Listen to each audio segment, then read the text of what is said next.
In this video, we take these two Louis Vuitton Tambour models into the wilds of London. Oof, do you think we're ready? I don't know if London's ready. Let's find out.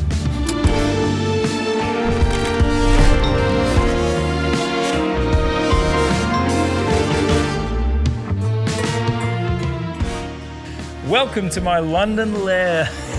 How are you? Very evil looking hair. I asked for a cat, but they got me a freaking dog. Anyway, I think I'd better hand Betty off. You ready, Betty? Thank you for playing your wonderful starring role. A small cameo there. Look, we have reviewed the Louis Vuitton Tambour on Time+Tide. We're not here to put a watch on the wrist of everybody. We're not here to look after people that are looking after their first piece. We're looking for people that are looking into something more of watchmaking, something a little bit more exciting. So some of you might be wondering, why are we back for a week on the wrist? Well, last year I called this watch my watch of the year. That's a pretty bold statement to make. That is a huge call. Yeah, having only held the watch maybe once or twice. So I wanted to really examine it. I wanted to get to know this watch a bit more. And I wanted to wear a gold watch in London for a week and run the gauntlet. So That's brave. That's brave. We each chose different models. This is clearly my favorite. I held the watch 2 or 3 times. We shot it in Paris. Marcus and I, we went to the launch and saw the whole steel watches be revealed to the world. But this is the one for me, the ganache chocolate dial with the rose gold. You chose the classic. I chose the classic steel with a blue dial. I don't think you can go far wrong. It is the absolute classic sort of stainless steel integrated sports look. Yep. It's an apples to apples comparison when you're looking at the classic Nautilus, Royal Oak, et al. Of the category. And that's why I went with this one. Russell, what are the rules of engagement? This is not a weekend on the wrist as we know it. We're going to be very specific about the way we do this. We've given ourselves a bit of a structure here. We both had 3 questions that we wanted to ask the Tambour over this week in London. And in asking those questions, I think it's fair to say that we came up with sort of things that we liked, things that we might have wanted to change about the watch. Indeed. I'm going to start. Please do. Because earlier today, a rainy London Friday, Marcus and I went for a walk. We are shopping for interior elements for our watch discovery studio in Oxford Circus. So this is a 1930s style sector dial watch, which means we have to go to the home of Art Deco vintage pieces, the old cinema in Chiswick.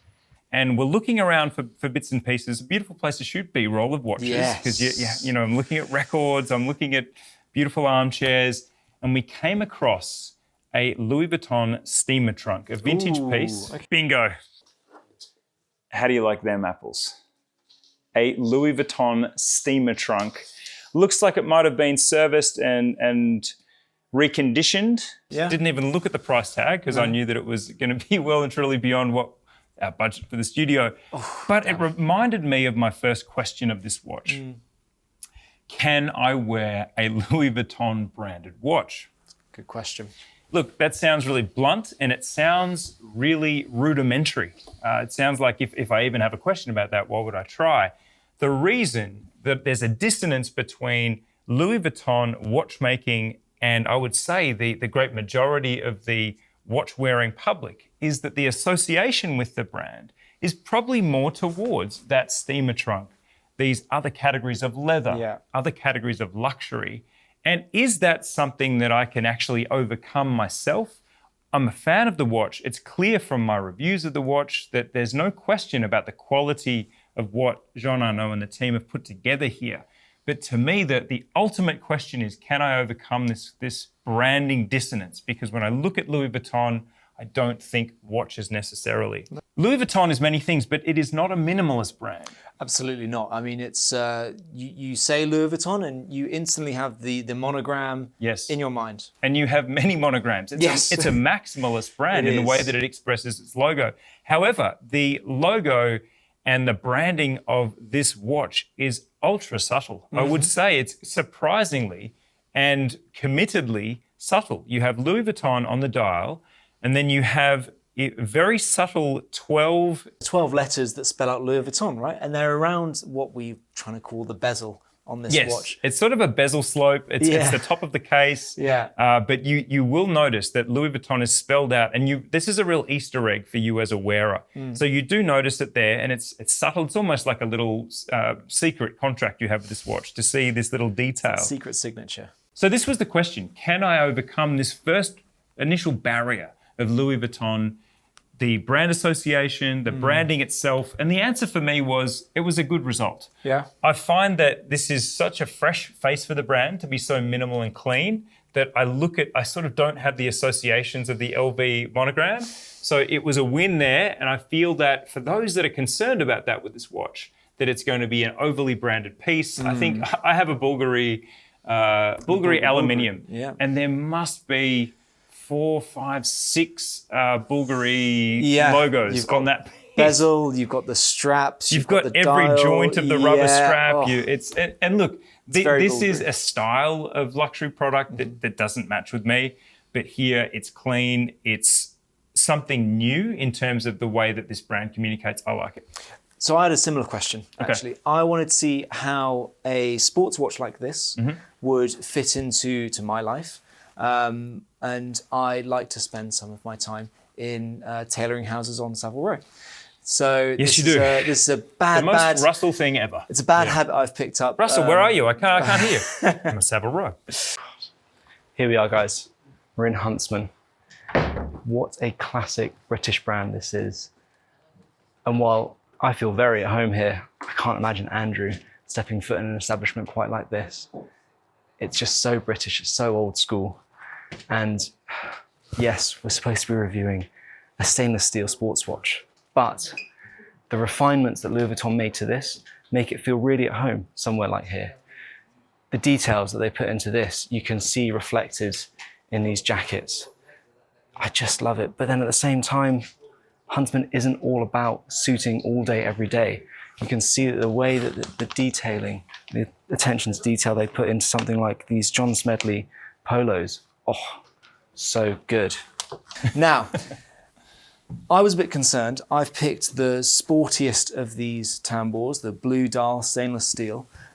But I was wondering, is that going to fit into my wardrobe? Is that going to fit into a more sort of curated aesthetic that I try to... Because for you, it's quite a large piece, is it fair to say? Absolutely, yeah, absolutely. I mean, It's 40 mil. I mean, this is 40 not a large millimeters. watch, but Russell's a vintage man. I stick around 36. 36 is my sweet spot. I've got watches that I think about 32, which I love. Rather lovely. I mean, being in the heart of one of the oldest London tailors and watching their craftsmen at work, it's just like being in Switzerland and watching the watchmakers do their thing. You know, it's almost like we're in the heart of La Fabrique de Temps right now. But I took it into Huntsman and I met up with the managing director, Taj, in there. He's a big watch guy himself. So we're in the heart of tailoring right now, Savile Row, Huntsman. But we're talking watches. Yeah. In your mind, do you think a watch completes an outfit?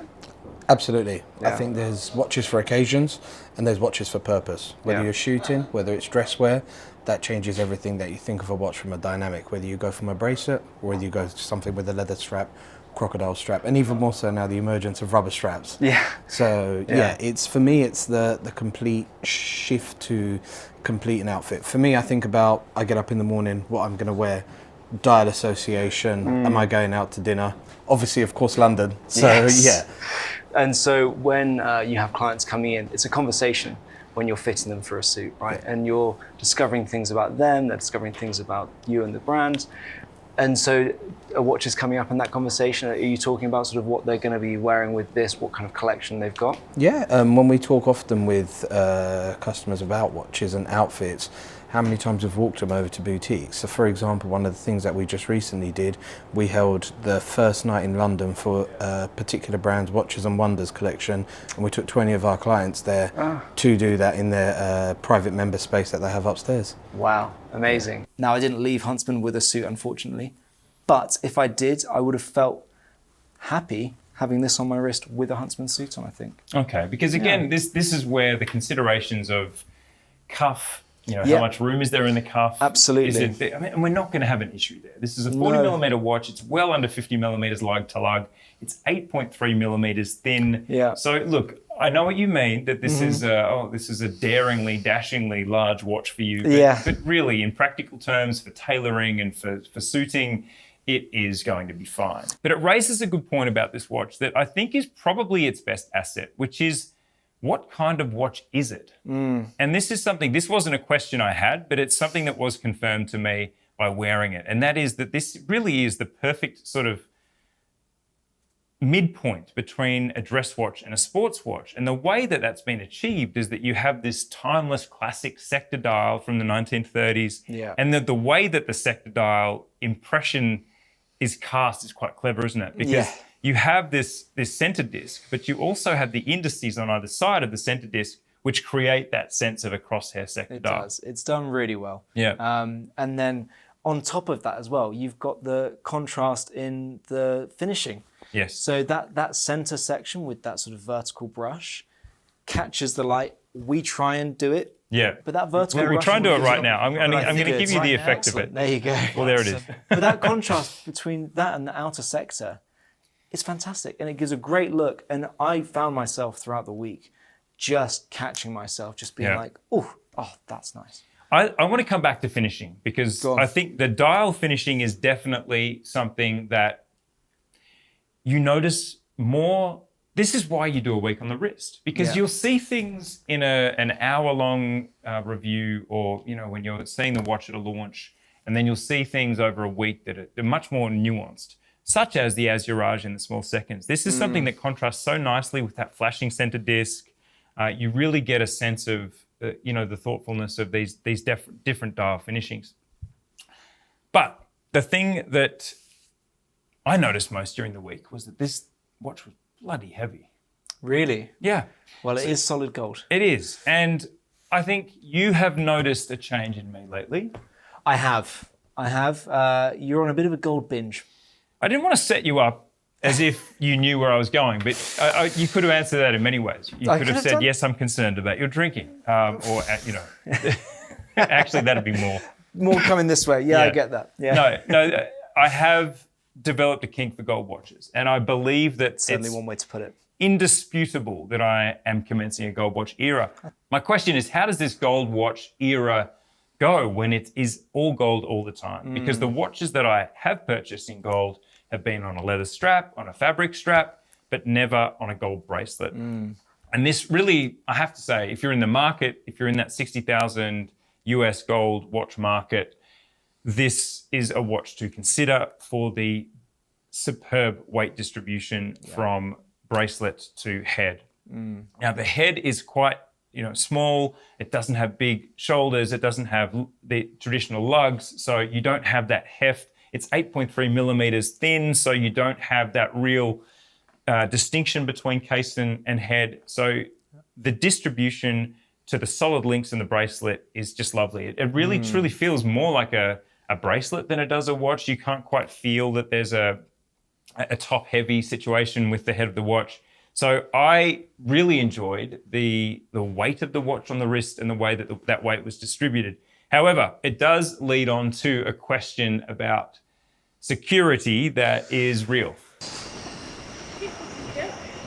The perception is you've got a gang on every street corner ready to steal your watch. It's put a dampener on collecting watches, I think. What about with the tambour? With the tambour, feels absolutely fine. It's not a Rolex, it's not a Nautilus, but wearing something like the tambour around is absolutely fine. I think you're less likely to get this stolen than you are a watch that's half the price. So, well, where we are right now, we're just coming up on Oxford Circus. This is the centre of it all. This is where it all happens. Everyone knows Oxford Circus. Heck, that's why we chose such a great spot for our new London Discovery studio, which is just round the corner, actually.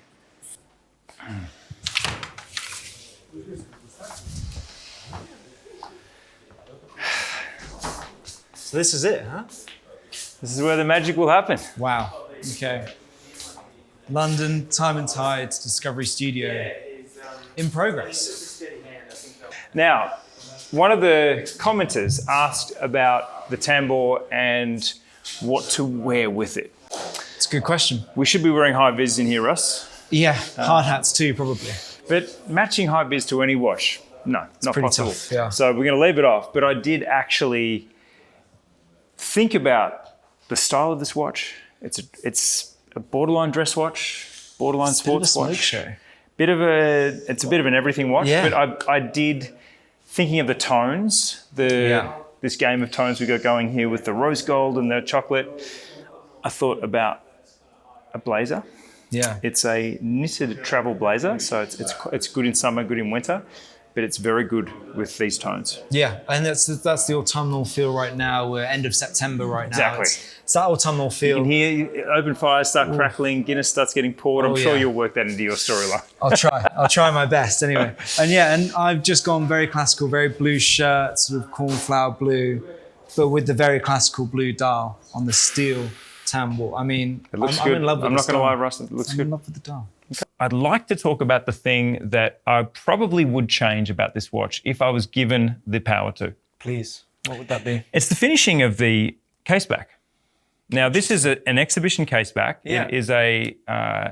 It is a lovely glimpse at a movement that is made. It's the LFT 023, I believe, is the 023. 023. Yep. Yeah. This is the official name of the movement. However, in full transparency, and something they're openly talking about, is that this was designed in collaboration with Le Cercle d'Horloge. Absolutely, Yep. yeah. Which is a third-party movement, manufacturer. One of the best. Very high esteem, up there with Basher as one of the great third parties. And the finishing of this watch, the finishing of the plates on this movement, is something that I quite liked in steel. Because let's get your steel out. Absolutely. Clever little Easter egg here too, which is that the plates are sort of designed to reference an LV logo in terms of the shape of the plates. But in gold, I really wanted these to be more traditionally finished. I wanted to see some Côte de Genève. I wanted to see some anglage. I wanted to see some elements of hand finishing. Obviously, that's going to increase the price. Now, I saw some traditional finishing during my week with this watch. This is one of your questions. This was one of my questions I had because I've been a watch journalist my whole career. Naturally, one of the first things that I'm curious about is the movement. Mm-hmm. Now, as we've just seen, it's a wonderful example of a micro rotor movement. I have never seen I know. a micro rotor that deep. Look at that chamber. It's a real chunk of gold, huh? Yeah, it is. And that's in stark contrast to traditional micro rotor movements from vintage models, which I think I'm stealing your thunder a little bit. You are a little bit, but that's okay. You've seen my notes. This is probably one of the best secondhand and vintage watch shops in London, if not the world.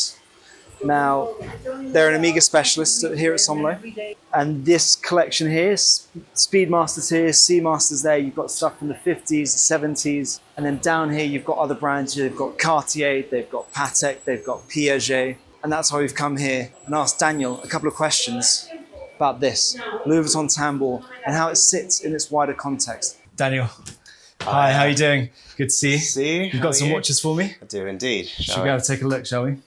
And I asked you to pull out 3 pieces that you think have some sort of through lines and some similarities between this modern watch and sort of the pieces that you carry, your specialists in vintage. Okay, so the first two obvious similarity is that they're integrated bracelet watches. Yeah. This one, absolutely an integrated bracelet watch. This one, arguably an integrated bracelet watch. Absolutely. Patek Beta 21, very historically important movement. And then you've got a world timer on here. I do, yeah. Talk to me about this world timer. So slightly different parallel to draw, really, Yeah. but this is just another example of a really nice movement with a micro rotor automatic Amazing, system. of course. I mean, yeah, the having the micro rotor on there, it opens the whole movement up, right? It really does, yeah. So you just get to see everything. The same on this tambour as well. And I quite like the comparison here between the tambour and the Beta 21. This perhaps is a bit closer physically to the old school tambours that we saw, right? Where they were just sort of big, chunky beasts and they're sort of really, you knew they were on your wrist. What's your thoughts on the Louis Vuitton Tambour? I'd love to get your take on it. I like it. It has a few sort of inspirations from some of the heritage watches, some important watches, especially from the mid-70s kind of period. the Royal Oak Nautilus or the sort of Genta kind of inspired watches. But it's also got a few nods to earlier pieces. You've got some of the sort of radial alternating numbers, Arabic numbers, very much like 40s dress watches that you tend to see. But what I also really like about it is that it's got the colour is a very contemporary kind of colour, something that really separates it from just homage watches. Right. Yeah, because the way they've done that sort of, it's almost two-tone, right in that sector dial where you've got that brush center, which, I mean, the angle I'm looking at it right now, it could be a navy, and then you come close and it's just this radial brush, this vertical brushing, which really comes alive, which is quite fun. Tell me, what is your impression of this new direction for LV? Well, I mean, we've seen LV go from basically producing high-level fashion watches to actually high horology pieces in quite a short space of time, which is a very impressive thing for what was originally just a fashion brand. But then you have to remember that Cartier was just a jeweler. So there's a lot of potential for lots of brands like this. And I think the way that Louis Vuitton is going, especially with pieces like the Tambour, where they're thinning them out, they're becoming more refined, more dressy, in line with kind of a lot of the rest of the watch industry. Sure.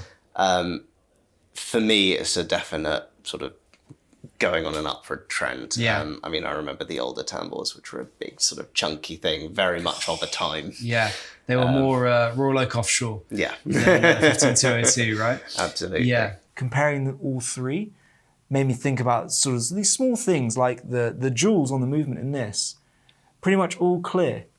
Yes, I love that. Another contemporary little touch. Exactly. It's a lovely little thing that just shows you that the guys at La Fabrique du Temps have done their homework and they've really paid attention to the details. I don't think anyone's spoken about those clear jewels. It's one of these little details like the graining of the bridges that they've considered how can we contemporize something that is quite traditional. Absolutely, and that's the thing, the micro rotor movement is a traditional thing. It's supposed to be for slim dress watches.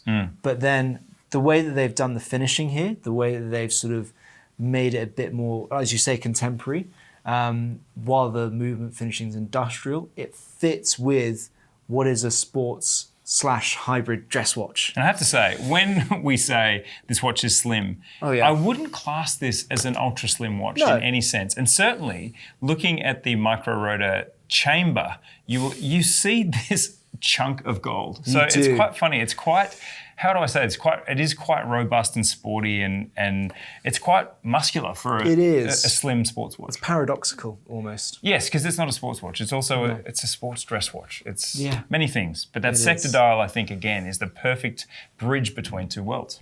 The thing I love most about this watch, let's get into that. It's the bracelet. The bracelet is this satin brushed finish. They're slightly burnished and slightly rounded. It's got a very camber to them. It's organic feeling. But this is the thing about brushing of gold is that it can create a muted halo effect, which is lovely.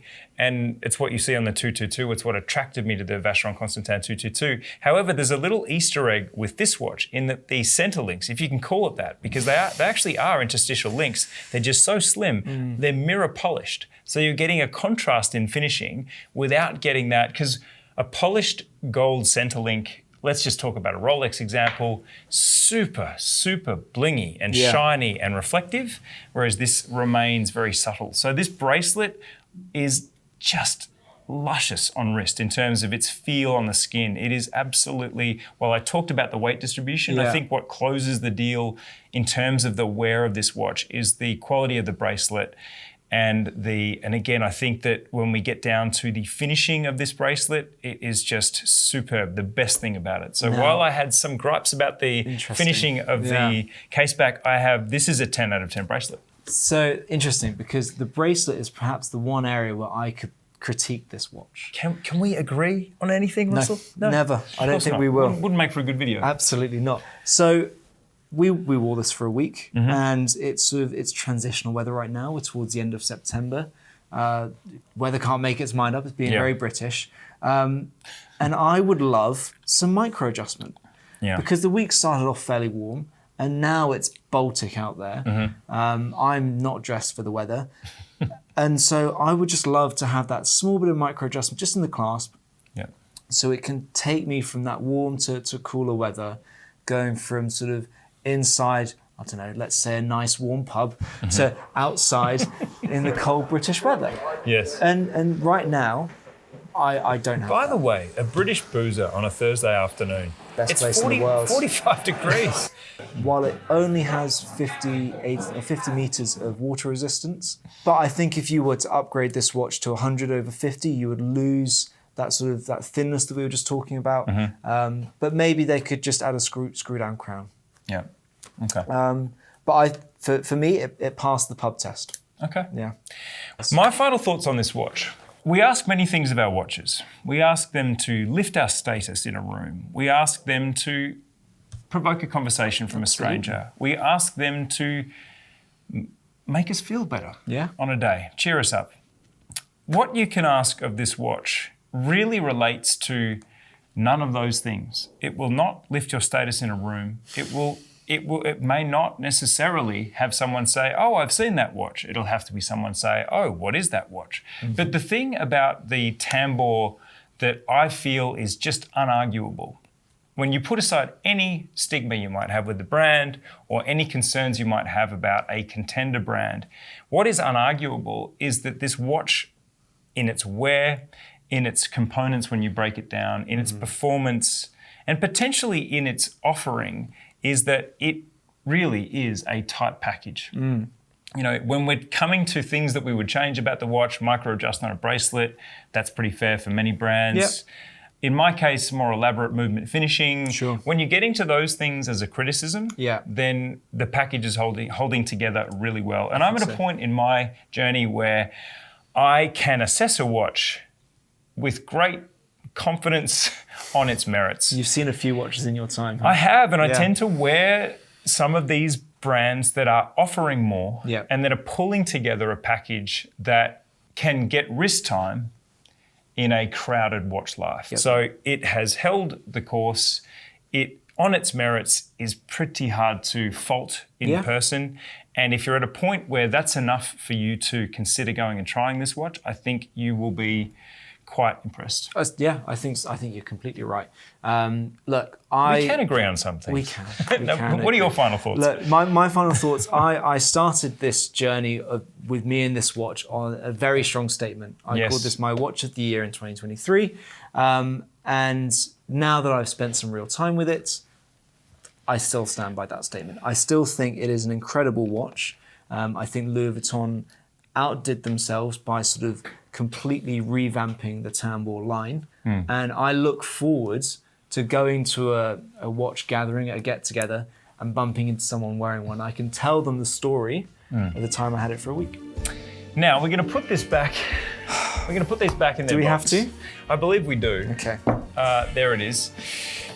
Look at this. How sad is that? We actually have a little chariot ready to take these watches home. But as we do that, I'd like to ask you, how open-minded are you to a brand like Louis Vuitton to take a spot in your watch box, to consider a watch like the revamped Tambour? There's something, I think, quite iconic about the gauche, large, and not at all ergonomic first drum-like Tambour, but this is really an evolution in every sense that elevates this watch, makes it much more wearable. How are you feeling about it? Thanks for letting us know in the comments. Russ, that was fun. That was fun. I enjoyed that. Let's do it again sometime. Indeed.